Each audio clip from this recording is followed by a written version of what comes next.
Welcome to I'm Spiritual But, starring the award-winning author and actress Anne Scottlin and globally renowned speaker and award-winning author Dr. Roger Leslie.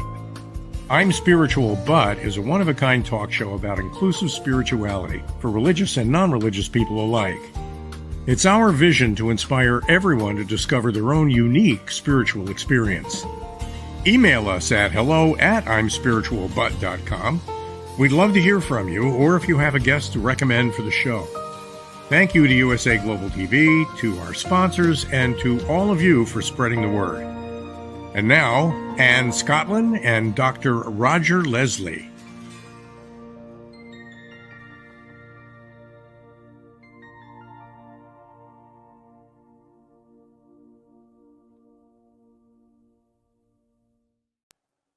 Welcome back to I'm Spiritual But. Thank you for joining us here again today on the show where we talk about inclusive spirituality, and whether you're religious or not religious, finding your own connection to the divine or higher self, consciousness, and learning to really thrive in the spiritual element of who you are. We've talked for so many years in general in our community, and especially during COVID, about emotional wellness. And we wanted to really talk more about spiritual wellness, and especially in a global conversation that ties us all together, what we have in common instead of specifically focusing on what drives us apart. So thank you for joining us today. Please do like and subscribe, and that's what helps us keep this content coming to you. Hello, Roger. Hey, Anne, how are you? I am so great this morning. I am great. How are you? I'm grateful. Yes, me too. And one thing I'm grateful for, Anne, is I've been looking at the spectrum of guests we've had on the show so far, and the variety of their insights and the different points of light they illuminate for all of us has been so fascinating for me. I love the idea that we're having these conversations and sharing these for the purpose of inspiring and empowering our viewers. But of course, when we do things for others, we are the ones who get to benefit. So I just feel like I personally am growing and stretching and exploring ideas that I hadn't been exposed to before, thanks to some of our guests. And I'm grateful for this show. Oh, that's amazing. And we really have been so fortunate to have amazing people on here and who have really given a lot to put themselves out there, share what's working for them, share their own life journeys. So a lot of it's very personal sometimes, and, kind of puts us in a vulnerable place, but is a real gift for you and I and all the listeners and viewers to understand that we're not alone, and that, whenever we are connected to our own spiritual self, we're connecting to all of those who want to be connected in a positive and space of hope and peace and growth, which is just, to me, really exciting. So, and on that note, I noticed the parallel between these conversations and some of the writing courses I teach. I tell my aspiring writers that people want the journey. People want to read about the journey, and part of the journey is the struggle. And so what I really appreciate is that people have been so forthcoming in sharing the down times, the difficult times, the challenges that they faced that have led them to be bold and take a spiritual journey. That's part of it. So although we are positive and we do keep the light on all the good, the challenges we face are part of that. And I hope our viewers feel comfortable enough to embrace that and continue to acknowledge that it's okay to have downtimes. It's okay to have doubts. It's okay to face traumas that we don't ever expect, because that's part of the growing process. And it's the challenges that keep it real. And that's why I love this show, because it's not like we have it all figured out. I don't, you don't, our guests don't, but we're just sharing human to human based on our own spiritual experience. And we're just saying, hey, it's not, when we share our challenges, it's not a complaint. It's not a badge of honor that we've all gone through trials and challenges. It's that we want everyone to know they're not alone. Yes. And so many of us have experienced similar things in many ways, maybe different causes, but we've all had doubt. We've all had discouragement. Many of us have had depression. So sharing and learning from each other is such a gift, an incredible gift. All right. Well, I am super excited to invite our guest, or to introduce rather to you, our guest today, a dear friend and professional compatriot of mine, Kevin McDonald, who is famous for being the voice of Seattle AM 1150, Positive Talk Radio. If you can't think of a better show to listen to, if you're tuning into the news, than Positive Talk Radio, I don't know what there is. Kevin was born and raised in Seattle, Washington. He's a jovial, fun-loving guy, and he has experienced life, let me tell you, in a big way. From being a star athlete to an actor, recognize that, voice actor, recognize that, restaurateur, haven't done that yet, Kevin, transit operator, audio producer, talk show host, creative consultant, motivational leader, and current podcast creator. His radio show, Positive Talk Radio, is designed to uplift your spirit by featuring positive motivational guests, and creating something that everyone can watch and listen to. And his mission is to declare our freedom from hate, division, and fear, which is beautiful. And I'm so excited to welcome him here to I'm Spiritual But. Hello, Kevin. Hello, guys. Nice to see you both. Thank you for having me on. Nice to see you, and so happy to have you here. It's a real treat for me. Let me get my microphone back where it's supposed to be. And since I'm in the presence of the tech guru here, I'm so happy to have you here. And, we didn't have to do a tech check or anything with you, Kevin, because you've got it figured out. You're doing this every day. Sometimes 2 or 3 times a day. Today I've got 3. Wow, 3 shows today. Amazing. And they're so wonderful. And I've been on Kevin's shows before and always thoroughly enjoy it. We always have a wonderful time. And when we started this show, I was like, oh, Kevin's on my short list. I definitely would like him to come and join us here on I'm Spiritual But. So, Kevin, just to get kickstart us off here, give us maybe a short summary of your own spiritual journey that's really interesting to most of our viewers. On Thanksgiving 2002, I was with my family, and we were having, obviously sitting around having Thanksgiving dinner. And somehow we started talking about, now they're evangelical Christian, and I grew up Lutheran. And spent, I was like 10 years, perfect attendance in Sunday school. I went to a parochial school. And so I went to church, 2 or 3 times a week and all that. So we started talking about life and life after death and what happens when we die and stuff. And somehow it just didn't resonate with me. It was like, okay, so what do we do when we cross over? And why are we here? What is our purpose in life? And nobody could come up with a satisfactory answer for me. So my wife and I left, and we went to a friend's house after that. And it was on my mind, because it was like, gosh, why am I here? What am I here to do? I've been a restaurant manager. I've been a national sales manager. I've done all these things. I've got the house. I've got the picket fence. I got the dog. I got the kids. I got the wife, but it's not enough. I didn't feel like it was what I wanted. So we were talking with these 2 friends, and they looked at each other and said, we're having the same conversation. And I said, oh. So at that point in time, I had no idea about meditation or spirituality or any of the thought leaders that were out there. But I thought, I need to start investigate this stuff. And so the 4 of us got together, and we started to investigate things like spirituality and stuff. And this friend of mine said, okay, this is what I want you to do. And I highly recommend everybody do this. He said, go to a metaphysical bookstore, okay, and walk up and down the aisle. And whatever book speaks to you, and I said, right? I'm not on medication or anything, so I don't know what you mean by speaks to me. And he said, what resonates with you, pick it up and buy it. Turned out to be a book called Journey of Souls by Dr. Michael Newton. And it's about our life between lives and our past life and all of that. And it really resonated with me. And so that led me down to the path of Neil Donald Walsh and conversations with God and the statement he makes in there that we are all one. And it was like, I never heard that in the Christian church, in the Lutheran church that I went to. It's a conservative one. And but I never heard that we are all one and we are all together and we're all vested in each other's wellness and stuff. So we started going down this and we started learning more about, like listen to Wayne Dyer and some other really good thought leaders.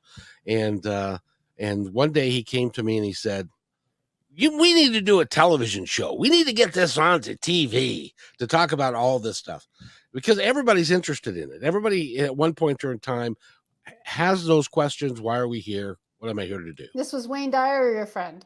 This is my friend. Okay, just making clear. He is. I looked into it and we really couldn't do television. Well, you being a veteran know how difficult it is to get on TV if you don't have like a oodles full of money, which we didn't. My parents aren't famous. Yeah. So I said, but we can do radio.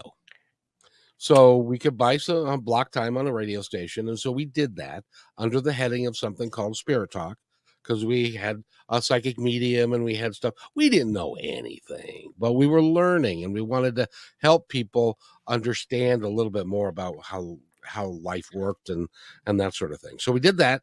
And through the course of time, I don't know if this happened in your life, but in my life, everything happens for a reason. And it's just like everything lined up chapter and verse all the way through until now. And so I started doing, my friend, as will often happen, fell away. And so, but I still wanted to do the radio. So I started doing 2 hours a day, 5 days a week on KKNW, 1150 AM in Seattle, and did that for 11 months until I ran out of money. And they came to me and said, it's $10,000. And I said, well, that's too bad. I don't have $10,000. And so I had to finish that show. But there was one call when I announced the show was going off the air. And I share this a lot because it means so much to me.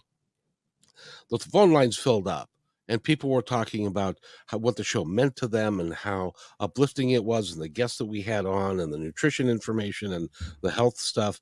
But one call stood out for me, and that was a gal. She said her name was Carol from Bainbridge Island. And she said, we listen to your show every day. And I said, well, thank you. That's awfully nice. And she said, no, you don't understand. I'm an Alzheimer's caregiver. And you reach her with your show, with your laugh, the way you are. And it dawned on me that it's like we all have an impact and we can have a positive impact on people we'll never meet. I never met her. This was 2003. I'm sure she's passed on now. But it meant so much to me. And so that led me on the journey that led me to today. Amazing. Oh, that's just beautiful too. And I love, Kevin, how you transformed your question into the journey. And then you made that journey into something so positive, because one thing we share on the show every week is our mission statement, which it parallels yours for your radio show. And our mission statement for the show is to reflect the light of every viewer so you can live your dreams more fully and trust your own spiritual path more profoundly. And you clearly are doing that through your show. And then I'm so encouraged and inspired by what you're doing. And I love that you got that feedback, because to me, one little bit of feedback like that can give me stamina and momentum to keep going, even in the face of, I owe $10,000. I can't do this anymore. When I have those two messages, the spiritual positive one always trumps all the worldly ones, and it leads me to keep going. Did that do that for you too? Oh yeah. Now at the beginning, you were talking about not everything is puppy dog tails and gravy and roses. And I went through, right after the radio show ended, I went through what I call my bad country music song period, which was my dad passed away, my dog died, my wife left, I lost my house, had to declare bankruptcy. I got sued for $50,000. This is all within a 3-year period. Sued for $50,000. I hit a bridge with a U-Haul. A little embarrassed about that, but so it wasn't, and all my friends left because I had changed. I was no longer the one that was the district sales manager. I now was a talk show host of a positive, spiritually minded show, and so all that happened, but that's okay. It was just an experience, and I got through it. And then my good friend that I started the radio show in 2003, her partner was a supervisor at King County Metro, the bus company in Seattle, and she helped me get a job with King County Metro, and so I drove a bus for 12 years, and then technology caught up, and now here we are. But it was all, in my mind, predetermined by what I like to call my team. I've got a group of folks on the other side, and Ann and I have talked about this before. Then they help me navigate the issues of life so that I can continue on the path that is in my humble opinion, my destiny. This is so beautiful. And this reminds me a little bit, Roger, of our talk with Mary Kress a few weeks ago, who was a special guest, who's a spiritual healer and medium, and working with the support from the other side. And that's where her spiritual journey took her. And I love what you said, Kevin, about, you grew up in a Lutheran church. I'm sure there were some absolutely amazing people there. But in the particular one you're in, you didn't really hear, and because I relate to that, because I have some dear Lutheran friends, and they're beautiful people. But I can relate to, it really does depend on the environment and the church. And sometimes when we talk about, well, we are all one, but that means the people under this roof or the people within this belief system, not we are all one as humans in the world, as all being children of God, or the divine, or whatever that is for you. Like, that is a different, bigger conversation that sometimes makes people uncomfortable. And it reminds me, though, too, of your quote, which I think Roger has for us. Yes. And this quote is from Kevin McDonald, and he shares it at the end of every one of his shows. And it is, "Be kind to one another, because each other is all we've got." I love that. How did that come to you, Kevin? I am a fan of movies. Ooh. And there was and whether you like him or hate him, a Mel Gibson film. It was called We Are Soldiers, and he had a speech before they went into battle in Vietnam, and he said, when we get out there, it's just going to be us. It's not going to be anybody else. We're not going to be divided into black people and white people and atheist people and Catholic people. We're all going to be the same, because we're all going to be working together. And when we get out there, it's just us. And so I took that, plagiarized. I didn't plagiarize it really, but the idea is to be kind to one another, because each other's all we've got, because that's really is true. That's in my frame of mind, that's everything, is we've got each other. So let's be kind. I love that. And I think it's unique based upon other guests we've had on. Your spiritual journey started with other people. You had that Thanksgiving dinner. You went to another Thanksgiving dinner. You found a common curiosity about what wasn't being fulfilled.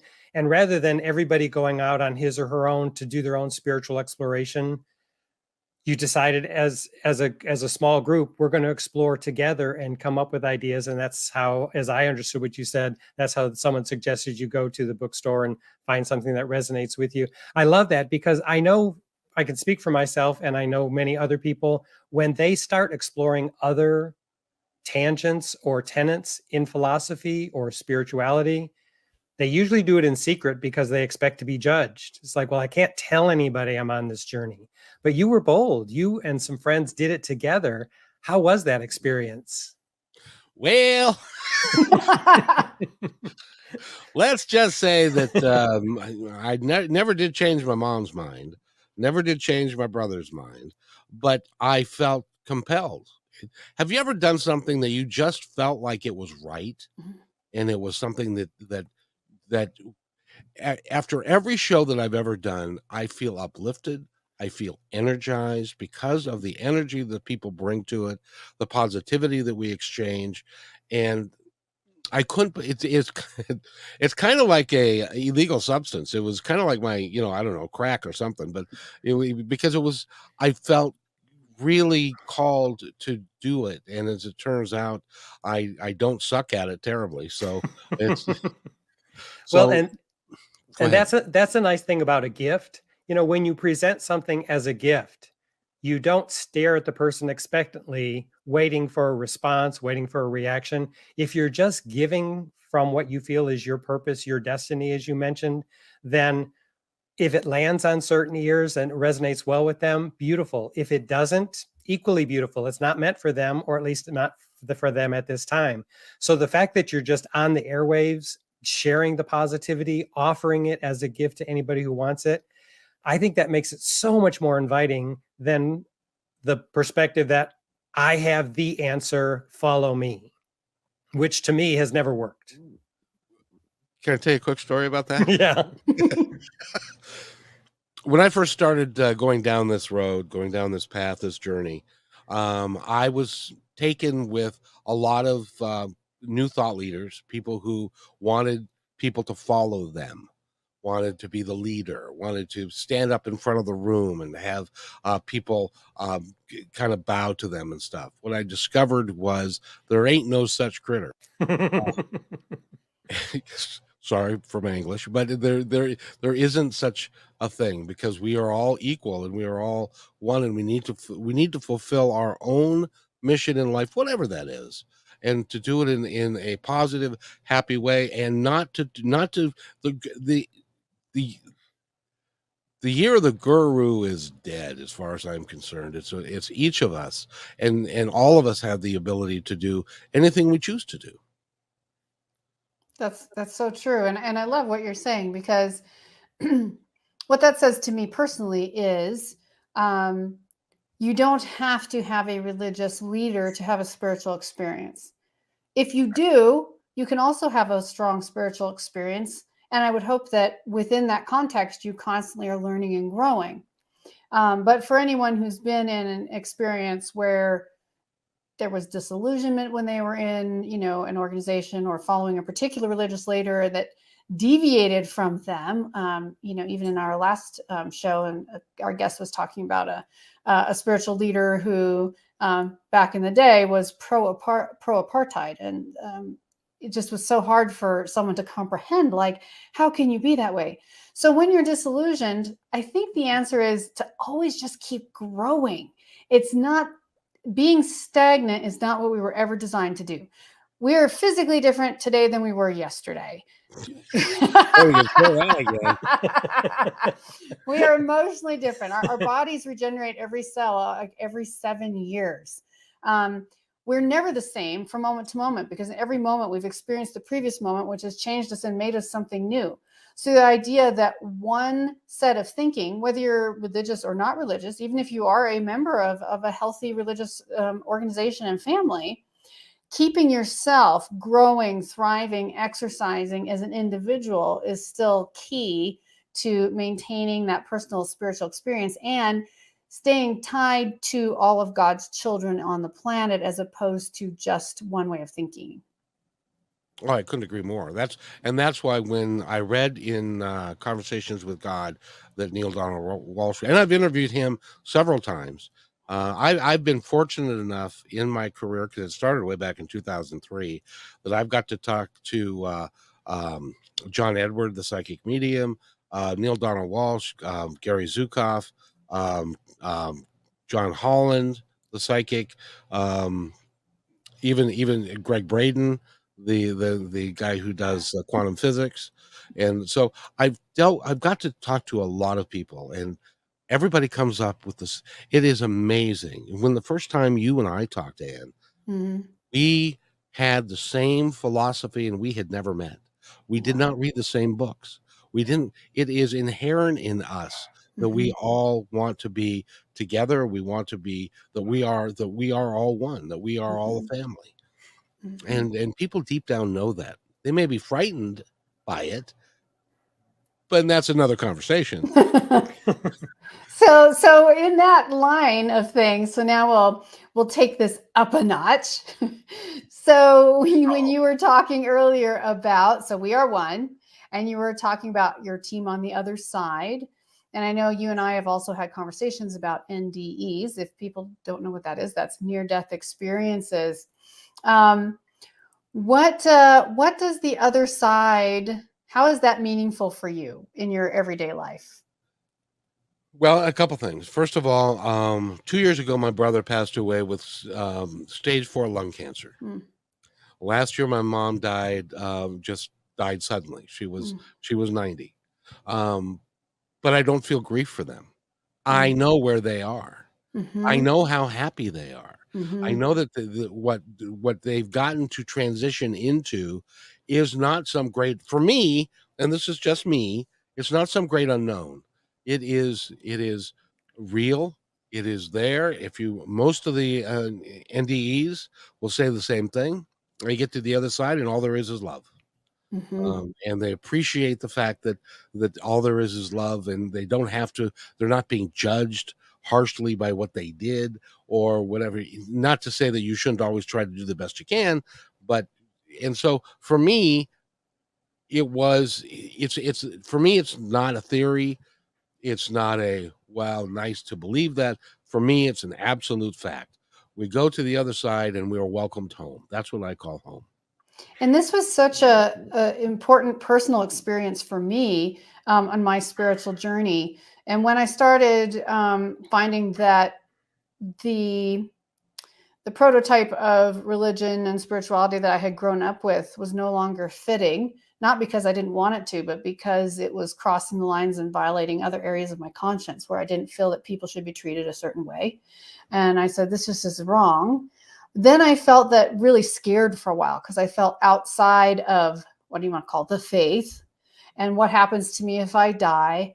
I got really dark and very frightened for a while. And then I was fortunate enough, I don't even know how, I stumbled across one of the websites for NDEs, near death experiences. And there's a whole organization. I don't have the URL handy, but if you Google near death experiences something like .org, there's a whole research organization dedicated specifically to this conversation. And they have on their website, they host thousands of vetted first person stories of people's near death experiences and what those experiences were. And, while some of them are different, so many are similar, just like you said, Kevin. People who said, I will never be afraid of dying again now, when they've, come back, they stop breathing for 20 minutes or, some other incredible thing. I'll never be afraid of dying again. The hardest part was honestly coming back. I kept begging them, don't make me go back. And they're like, your work's not done. You have other people to help and heal. And so they came back, but they're like, I have set free by that experience. And one of these days, Kevin and Roger, and you guys, maybe you can help me here. I really want to get a firsthand NDE person on to share their experience, because I think helping us to just, again, for all of the viewers and listeners, this is about not preaching a creed to you. It's about sharing the experiences of other human beings and where they have found joy and peace and relief and safety in their spiritual journey. So hearing those positive stories are often really encouraging to me. And I'm sure they were to you, Kevin, especially when you first started diving into the metaphysical. Remember when I told you about this book that I picked up that spoke to me? It was called Journey of Souls. And basically, Dr. Michael Newton is a hypnotherapist. And he was a practical, agnostic hypnotherapist who just helped people with, quitting smoking and that kind of thing. Well, one day he actually took somebody deeper, and they had a NDE, or they had a life before life experience. And so he started dabbling in that and finding more and more people that had those experiences. And then he, by accident, took them even deeper. And so that they could experience what happened when they died, where they went on the other side, why they were on the other side, Mm, what were the things that they learned on the other side in preparation for coming back to this life, which is really the foundation. And he did thousands of these. There's the Newton Institute is famous for having a bunch of hypnotherapists around the world, and they experience this on an ongoing basis. So, from a lot of different sources, a lot of different people, and so for me, that kind of sealed the deal that it mm-hmm, was that it was important, and that we needed mm-hmm, that and that, by the way, every NDE that I've looked at, or most of them, you're right, there are a few, but for most of them, they all have the same components as he wrote about Hmm. people doing past life regression. So it's all Wow. connected. It's all connected. And this is so interesting to me. And, we won't go full tilt into past life regression today, but for anyone out there who wants to expand their thinking, I know one of the, newer philosophical spiritual movements around this is, which actually makes more sense to me, since we know scientifically that time is not linear the way we tend to view it as human bodies, right? But it's more about parallel lives. So if you talk about past life regression, for people who practice this, and I have not done it, but it's more taking a peek into your higher self, your spirit self, your physical self, or who you are in different planes at different times. It doesn't from any way detract of who you are or who you've been, quote unquote, or who you will be, but it's just exploring yourself more deeply. And people who do that often come away with much more of a grounded sense of who they are and a clearer statement of their own purpose, which is kind of where we had the title of this show, which is I'm spiritual, but why am I here? So what is your sort of fundamental, what was your takeaway other than just, we are all one? What is your fundamental takeaway, Kevin, around why are you here? First of all, everybody has that question at one point or another in their life. They can be 20 something, they can be 80 something, but someplace in that time frame, they're going to say, "Why am I really here? Is this all there is? And how can I make my life count for something?" And for me, it was learning about these things, and then I had a conversation, and I highly suggest. And by the way, I'm not crazy. I don't take medication, but I highly Nothing suggest. against the medication, but No, no, no. But I just want people to know that I'm relatively you're normal. sober today. I'm sober, and but I had a conversation with people on the other side, and I said, "All right, guys, you want me to do this? You're taking me down this road. You're going to have to help me, and you're going to have to inform me about all of these things, and you're going to have to clear the road so that I can do what you want me to do. Mhm. You tell me what you want me to do, and I'll do it." And that's how I ended up doing this, all the way to this conversation that we're having today, which I believe was preordained, by the way. Mhm. I love that, Kevin. And it winds us back to the question that I wanted to ask you earlier, because when you mentioned that you get messages from the other side, that you get guidance from the other side, I know from my own personal experience, each guide that I hear from the other side presents him or herself in a completely different way. I have to figure out how they're communicating to me to understand them. What is your experience? How do your guides, how did they answer your question? How did you get, was it a feeling? Was it a voice? Was it a sensation? Was it a vision? Was it a dream? How did you get the message and the feedback you were asking for from the other side? I get signs. For instance, have you ever looked at the hands of the clock, and for whatever reason, at any given time, it says 1111 or four ones, and it's like, I, because who I am, I've got like 4 clocks in my house. All of them say different times. So I can be in my computer and it'll say 1111. I can walk in the other room to where my range is, and 4 minutes later, and it'll say 1111. And oftentimes it's after a question. I also get it through music, through the lyrics of a Mhm. song. One time, a lady came up and asked me for money. I didn't have. All I had was a $20 bill. So I said, "Oh well, here you go." And she was so thankful. She said, "Now we can get cheese for our grilled cheese sandwiches." And so I get in my car, turn on the car, and playing on the radio was a song called "Give a Little Bit." I forget the name of the band, but it was "Give a Little Bit." For me, that was a sign that was I had done something the way that they wanted me to do it. Yeah. So how, for those people who are viewing now and don't really have much experience with this, how do you distinguish between what feels like a sign to you and what could just be coincidence? Well, first of all, there are no coincidences. Okay. There are none of those. And, but more so, it's along the lines of it makes you feel good, because you just said it right there. If it makes you feel good, if it makes you feel positive, if it makes you feel like this is something, regardless of what you're thinking about, if you're thinking that this is something, oh, I'm getting on my soapbox. If you're thinking about something that this is really something that you want to do, or that you could be doing for yourself or those around you, it makes you feel good, makes you feel powerful. And so that's how I know that it's because the other side, the other guy who's on the other shoulders, oh, you can't do that. You need to make money, and you when you retire, maybe you can do, that guy I have effectively turned down, so that because I've had enough evidence now in my life that I can prove it, at least to myself. Don't have to prove it to anybody else, it doesn't matter. But to So me, I can prove it. do you have specific practices that you engage in regularly to keep you tuned in? Well, I believe it or not, doing the radio show, as often as I do the radio show, that this is uplifting to me. It makes me, talking with people like you, who are so gifted in your own right, that it just uplifts me, and it makes me feel like I'm contributing, and it makes me feel good. And so I occasionally I meditate.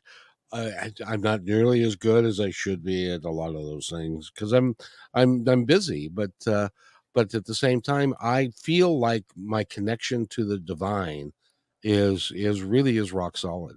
And And I this can't is even go beautiful. ahead. Yeah, sorry, because I love what you just said though. Like, I don't always meditate, I always don't, necessarily in the way that people think. But this is, again, this is part of what makes this show that we're on right now today special, I think, which is finding what works. Not one size fits all, not one diet fits all, right? It's we're each unique and individual. So just because the biggest, I think the biggest danger to everyone's spiritual experience, now, I'm not saying go do bad things, is guilt. Whether it's, oh, I should have meditated today, or I should have gone to my place of worship today this week, but I didn't. Or, we have so downgraded the trust in our feelings, which is a divinely given sensation, a divinely given gift that we've received as human beings, to know what feels right and what's wrong. That's why when you're in a quote unquote religious environment and you feel something negative that really makes you feel kind of sick, you can trust that it's correct.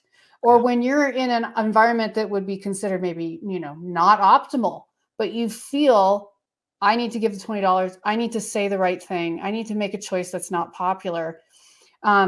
To me, that is the divine speaking to us. And I was taught to not ever listen to my feelings. And I'm completely overhauling in my own spiritual experience right now, learning that actually it's, the higher consciousness, the divine higher self, the way it communicates most directly is, sometimes we hear, we see signs, is our feelings. That is our radar. That is the instinct at the deepest level of who we are. So if you have good intentions, if you have a pure heart and good intentions, you can really rely on your gut reactions to things. I think that is priceless. So, wow, I have never seen 40 minutes go faster. So let's share our final comments, and then we'll just have to have Kevin back. Don't make me go. Don't make me go. I'm having too much fun. No, it's been truly, truly wonderful having you again here, Kevin. And Roger, any final thoughts? I just want to applaud you for what you're doing. And I love that you are such a pure example of just taking inspiration to action and moving into that space based solely on what I've learned about you during this conversation. It feels to me like you just followed your guidance. It's led you where you are. It's given you some huge challenges that all came together all at once, and you rebuilt from there, which to me is the process of growth. And you modeled that so beautifully. So I want to applaud you and thank you for all that you've shared with us today. I feel more inspired just having talked to you. Well, I really, really appreciate you guys. And it is, there's not enough of this yet. It's coming, I believe. Absolutely. I think that over the course of the next few years, that this will become a lot more mainstream and normal, and what you guys are doing, what I'm doing with our shows, it's going to help. And I just Absolutely. applaud the both of you. And Roger, it's great to meet you.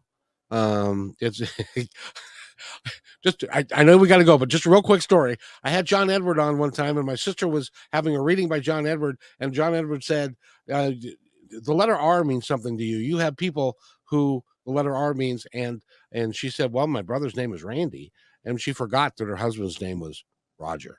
That's pretty funny. Like, yeah, let's skip past the obvious. That's hilarious. Oh, so fun. Well, it's been just lovely. Thank you both today. And thank you to all our viewers and listeners. Everybody, please help us out. Please please subscribe to the show so we can keep this coming to you. And please send your thoughts, comments, questions through our website, which is imspiritualbut.com. And you can also look in the notes on this show again and see Kevin's URLs.